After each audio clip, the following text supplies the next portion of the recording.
بسم اللہ الرحمن الرحیم۔ ساتہ منڈا ویس کے پیارے دوستوں، السلام علیکم۔ دوستوں، آج ہم ایک بہت اہم موضوع پر بات کرنے جا رہے ہیں جو اکثر سوالات اور بحث کا موضوع بنتا ہے۔ وہ سوال یہ ہے کہ کیوں زیادہ عورتیں جہنم میں جائیں گی مردوں کے مقابلے میں۔ یہ ایک نہایت حساس اور اہم مسئلہ ہے اور اس پر قرآن اور حدیث کی روشنی میں بات کرنا ضروری ہے۔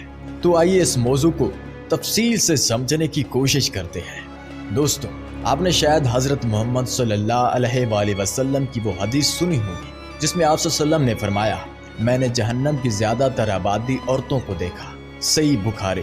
اس حدیث نے بہت سے لوگوں کے ذہنوں میں سوالات کو جنم دیا کہ ایسا کیوں ہے؟ کیا عورتیں زیادہ گنہگار ہیں؟ کیا اسلام عورتوں کے ساتھ غیر منصفانہ ہے؟ ان سوالات کے جواب کو سمجھنا ضروری ہے تاکہ کوئی غلط فہمی نہ پیدا ہو۔ اس حدیث کو سمجھنے کے لیے ہمیں اس کے پس منظر اور تشریح کو جاننا ہوگا۔ علماء کرام فرماتے ہیں کہ اس حدیث میں عورتوں کو جہنم میں زیادہ تعداد کا ذکر کرنے کا مقصد یہ نہیں کہ عورتیں فطری طور پر گنہگار ہیں، بلکہ اس کی وجہ بعض مخصوص گناہوں اور عادات کی طرف اشارہ ہے۔ ایک اور حدیث میں حضور اکرم صلی اللہ علیہ وآلہ وسلم نے فرمایا کہ عورتیں شوہروں کی نافرمانی، ناشکری اور زبان کے استعمال میں حد سے تجاوز کرنے کی وجہ سے زیادہ جہنم میں جائیں گی۔ یہ ایسے گناہ ہیں جو خاص طور پر اس وقت کی عورتوں میں زیادہ عام تھے۔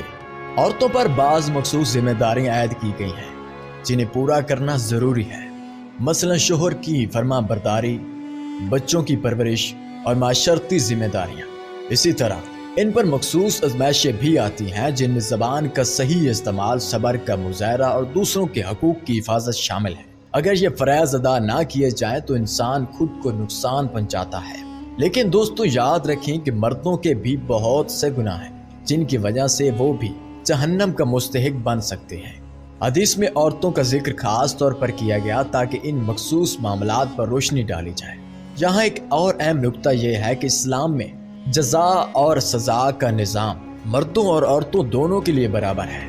اللہ تعالیٰ قرآن مجید میں فرماتے ہیں، اور جو نیک عمل کرے گا، مرد ہو یا عورت، اس حال میں کہ وہ مومن ہو، تو ہم اس سے ضرور پاکیزہ زندگی بسر کرائیں گے اور ہم انہیں ان کا اجر دیں گے ان کے بہترین اعمال کے مطابق۔ اس سے ظاہر ہوتا ہے کہ اللہ تعالیٰ کسی کے ساتھ ناانصافی نہیں کرتے، بلکہ ہر شخص کے اعمال کے مطابق اسے جزا یا سزا ملے گی۔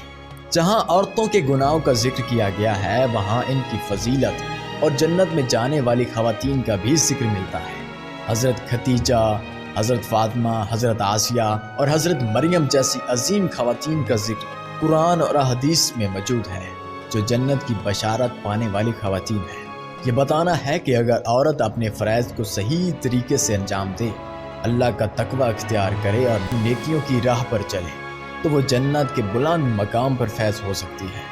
آخر میں ہمیں اس بات کو سمجھنا چاہیے کہ اسلام کا مقصد مردوں اور عورتوں دونوں کو نجات دلانا ہے۔ حدیث میں عورتوں کا زیادہ ذکر خاص مسائل کی نشاندہی کے لیے کیا گیا ہے تاکہ ہم ان سے بچ سکیں اور اپنی آخرت کو سنوار سکیں۔ اس لیے ہمیں اپنے اعمال کی اصلاح کرنی چاہیے، اور چاہے ہم مرد ہوں یا عورت، اللہ تعالیٰ سے دعا ہے کہ ہمیں اپنے گناہوں کی معافی عطا فرمائے اور جنت میں داخل فرمائے۔ آمین۔ اگر آپ کو ہماری ویڈیو پسند آئی ہو تو لائک، شیئر اور سبسکرائب ضرور کریں تاکہ آپ کو مزید ایسی معلوماتی ویڈیوز ملتی رہیں۔ اللہ حافظ۔